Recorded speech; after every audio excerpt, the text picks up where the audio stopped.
a fireside chat with His Highness Prince Walid Al Saud and Joseph Kahil, discussing the collaboration of government, corporate, and non-profit sectors on initiatives and projects. Dr. Ricardo Vargas is Chief Executive Officer, Macro Solutions, ex-PMI Chairman, and was the Director of Project Management and Infrastructure at the United Nations, leading more than 1,000 projects in humanitarian and development projects. He is specialized in implementing global initiatives, capital projects, and product development, managing more than $20 billion in the international projects in the past 25 years. He wrote 15 books in the field, in several fields, the latest in partnership with Dr. Harold Kerzner and Dr. Al Zaytoun, which will be released by Wiley. Project Management, Next Generation, the Pillars of Organizational Excellence. And introducing our interviewees, His Highness Prince Walid bin Nasser Al Saud has been an activist, influencer, thought leader, and advocate for really changing Saudi for the better by collaborating and integrating better life for all of us, both globally and in Saudi.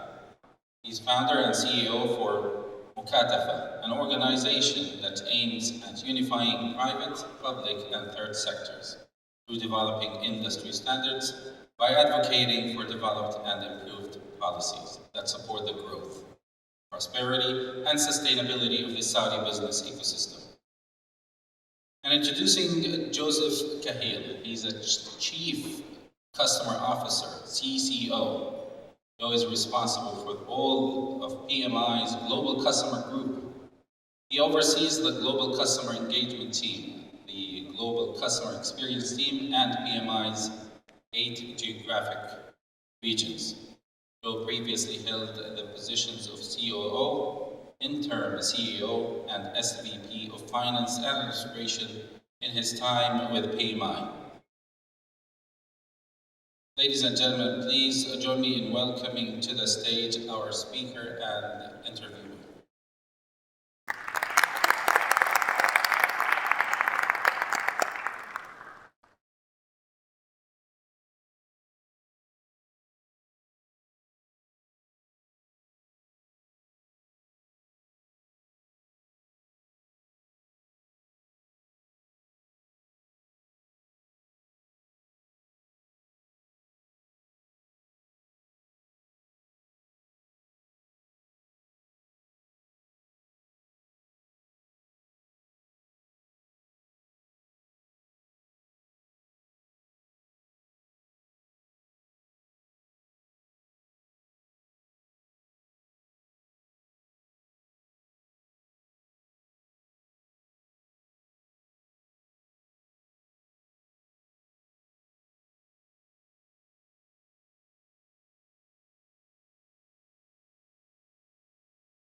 Good morning, everyone. Your Highness, Mr. Kahil. I want to start this fire chat talking obviously about Vision 2030.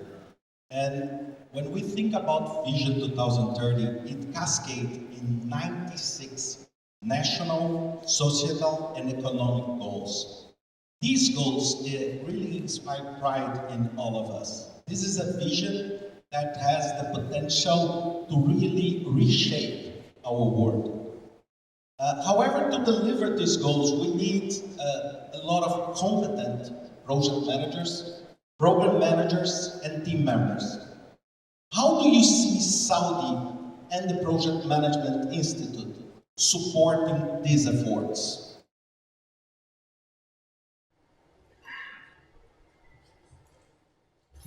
Well, first of all, thank you very much for the opportunity to speak at this amazing event, which is actually needed in Saudi, especially where we are today. I think looking at Vision 2030, what brings lots of projects to different sides. Today, we are in a phase where we completed the strategy development and moved to the execution phase. And this is the phase where we need skills to help us on transforming the strategy into reality.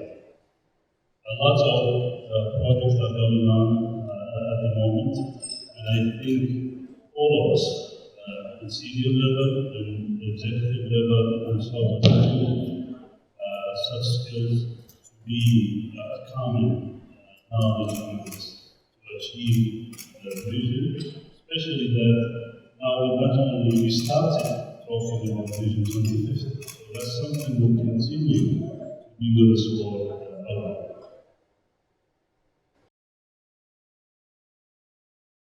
I have to say that Vision 2030 is bold and ambitious, as everybody knows, and being with the Project Management Institute, we recognize the importance of having strong, skilled project managers, program managers, and portfolio managers to make these projects successful.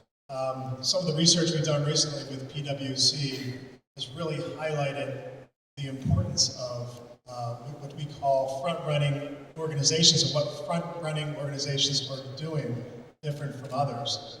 They're really focused and recognize this talent shortage we have, and they're aggressively managing it. In fact, these front-running organizations are known to have PMOs that are very aligned. The PMOs are very aligned to the strategies of the organizations. The PMOs have representation at the C-suite level, and the PMOs, 90% of them, recognize that the PMO is a strategic partner for the organization.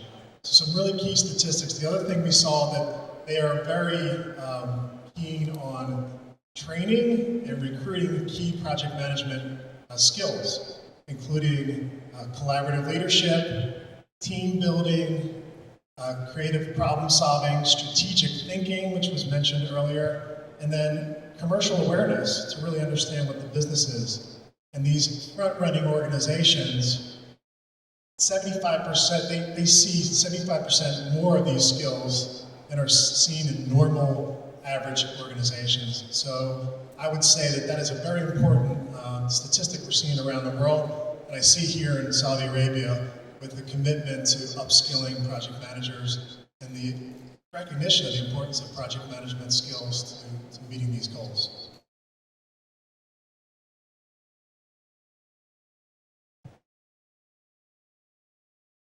Thank you very much. And one very impressive thing for me is that I was here in Riyadh 3 years ago, and I can see really the progress of the economic landscape we are facing within Saudi Arabia.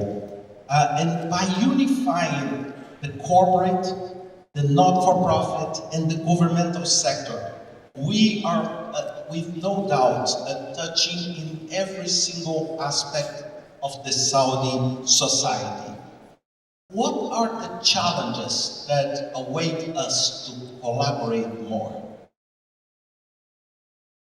Very good. If you allow me just to introduce what we do in Mukataf, that will bring us to where we are today.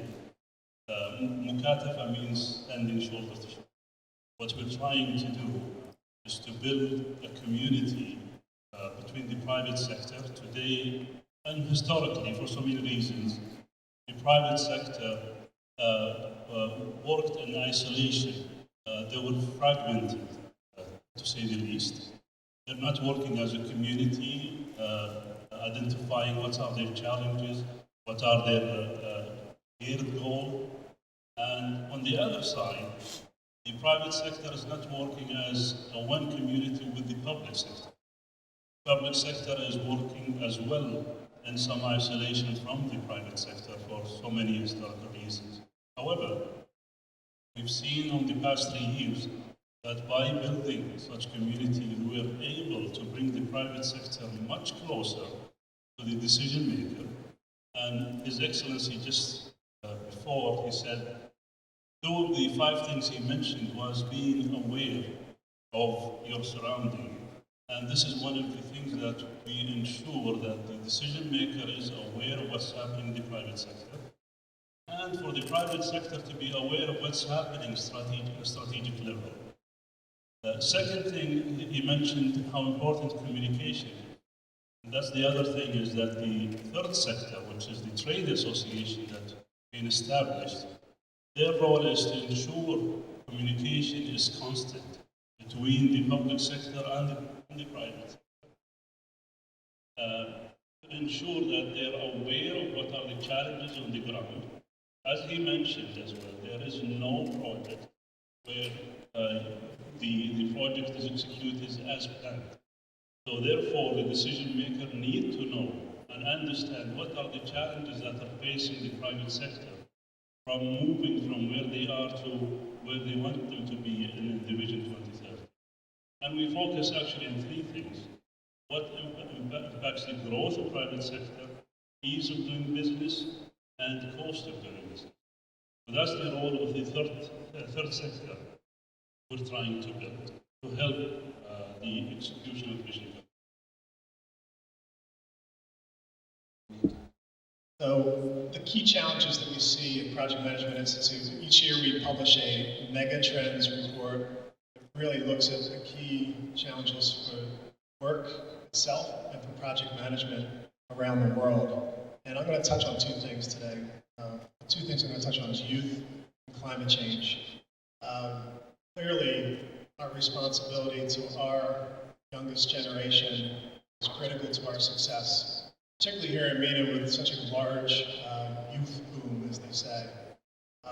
We at PMI are really focused on working with universities, working with other partners, youth-serving nonprofits, and lower elementary schools to really engage and enable youth with project management skills and enhance or give them visibility to a project management profession. So we're really keen on doing that. The other thing I want to switch to is climate. And on the climate side, I can see clearly that the kingdom is, with its green initiative, is super focused on great goals at the 2060 goal, particularly getting to net zero emissions, very bold and ambitious goal.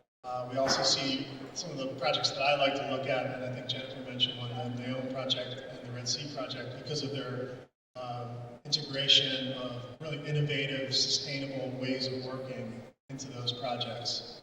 On the PMI side of things, what we're doing is we're working on embedding sustainability into the practices of all of our professionals around the world. We're in the process of finishing a strategic partnership agreement to deliver very deep expertise in sustainable project management skills to our stakeholders. Additionally, PMI over the last 2 years has been focused and committed to the United Nations Sustainable Development Goals. We have a program called Hours for Impact, where we encourage and challenge our community to devote their time and talent to work on projects that promote and extend the impact of Sustainable Development Goals.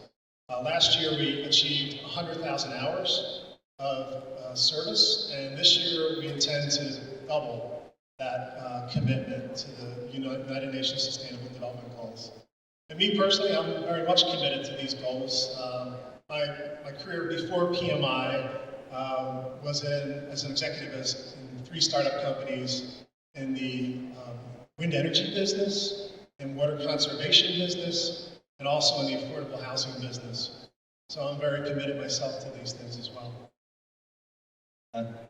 Very much, Gail. This topic is something also in my heart, and not only because of my work at the UN, but also because this is one of the topics of my PhD. It's exactly on applying sustainability aspects in the project. And of course, we are all here attending this conference because we want to understand how the future looked like for all of us. And this is a question I want to ask you. What does the future hold for us as a practitioners here? What would be your advice for us looking forward?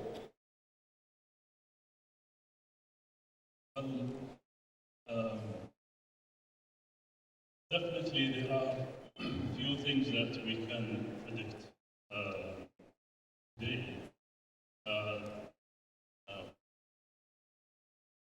Saudi Arabia will continue to be in a transformation that is for at least 30 years to come.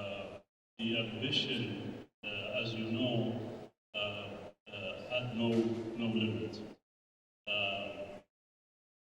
I'll tell you a story about one of the leading officials in Saudi.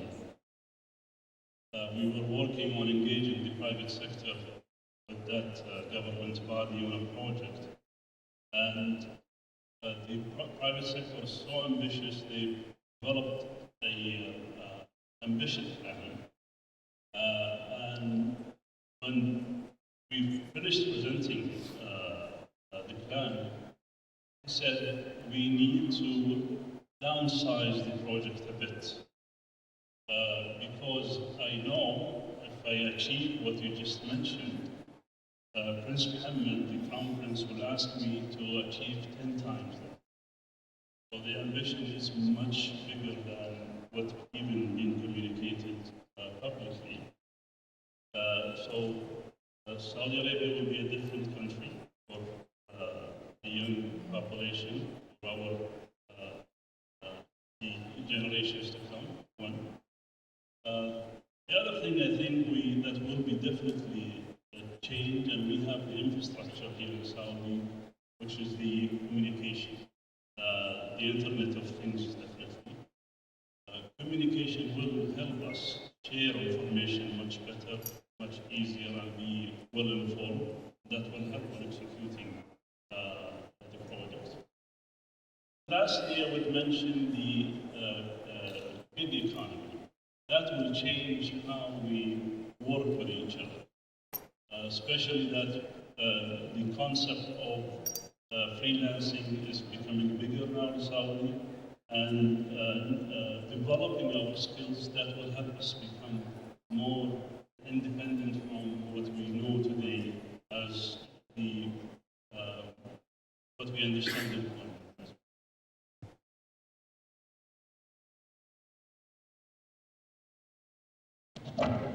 On the partnership side, PMI is very committed to partnership. Our strategy, one of our strategic pillars is working with other organizations to create the impact that we need around the world. We have worked with governments over our 50-year journey at PMI, most notably the US government and the government of China. I'll say that right before the pandemic in 2019, the Chinese government issued a report that chronicled 20 years of project management and how it was instrumental in the success of the China growth. Our team has been there for 23 years, and we are very proud of that moment. And that actual research showed that organizations in China are 75% of organizations in China are training their project managers and certifying their project managers in the organization. They're also recognizing that project management is key to innovation in their organizations and key to greater performance. So I would say that given our track record there and what we're doing now in the Middle East, doing more of that upskilling, critical moments, it's important and it's to stay on it, right? It's a C-suite priority to do that over the next 10 and 20 and 30 years, because it's going to continue to change. The other thing that's going on is that the backdrop is that we're in a more projectified world. More and more are we seeing projects around the world, and more we're seeing a diversity in the ways of working. So we recognize that in our research, and we reflect that in how we create offerings to our stakeholders around the world. For example, we have offerings that focus on transformation, critical problem solving, disciplined way of looking at Agile. We worked hand in hand with Saudi Aramco, our partners here, and others around the world to create a construction certification highly focused on that industry. So these are some of the things that we're working on, and we really feel that the evolution of what we've done to date has to continue at a rapid pace in order to meet the needs of what you have here in the Middle East and across the globe. Thank you. We are coming to an end, but I have a final question. Building on what His Excellency just said about awareness and trying to exercise some prediction about the future, and it may not be an easy question to answer, but how do we see this conference in 2050? What will be the topics we'll be talking here? I hope we will be talking about two things. One, how AMI helped Saudi Arabia achieve its vision 2030. Just mentioned how that AMI or project management impacted the growth of China. I hope we have the same study. Second is that seeing that project management skills becomes part of a standard requirement for everyone to be in either the government or private sector, as an employee or a leader. In 2050, our children and grandchildren will be in charge. They will be the leadership. And I agree that hitting the goals of the 2030 vision, and preparing successful path for hitting the 2060 goals so that our children can succeed. We have an obligation to them. And so we're really excited to contribute to all these exciting projects in the way that we can. If I reflect on PMI in 2050, I would hope that the proliferation of projects around the world will help and catch up to the high pace of change around the world. I also would like to see that we would have increased our chapters around the world tenfold, have local coverage, not only here in the Middle East in a greater way, but across the world. And that those chapters are creating knowledge and sharing that knowledge across the globe and across sectors. I'd also like to see a 1 million force of volunteers that are executing their social good that we're working on today. And finally, I would like to see our global leaders recognize the importance of strategy execution through projects, and for that to be as important or more important than the ideas themselves. Thank you. Fantastic. Your Highness, Mr. Cahill, thank you very much for your time. It was an honor for me to be with you today and enjoy the rest of the conference. Thank you.